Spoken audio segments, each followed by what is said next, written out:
عايز اقولك على حاجه بسيطه بس بتضيع تعب ناس كتير. ترش فطري ما يجيبش نتيجه، ترش حشري برضه مفيش فايده، ترش مغذي نفس النظام. تغير الشركه وتقول يمكن برضه الدواء وحش، نفس الكلام. بس يا صاحبي العيب مش في الدواء، العيب في الارض لانها اتاذت من سوء الاستخدام والعمل بدون علم. بص انا مش ضد الرش ولا المغذيات ولا الفطريات، كل دي حاجات مهمه ومحدش يقدر يستغنى عنها، لكن المصيبه انك مركز كل تعبك في الرش، رش حشري، رش فطري، رش مغذي، وسايب الارض اللي شايله كل ده لا بتغذيها ولا بتراعيها.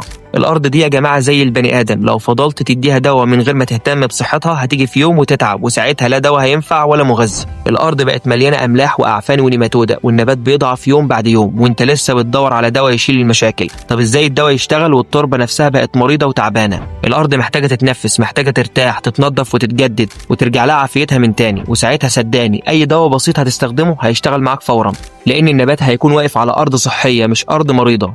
قبل ما تقول الدواء وحش اسأل نفسك سؤال واحد، هو أنا أرضي لسه عايشة ولا خلاص ماتت؟ جدد أرضك لأن رزقك كله طالع منها. الأرض دي هي حياتك وشغلك وتعبك، خلي بالك منها علشان هي كمان اللي شايلة رزقك.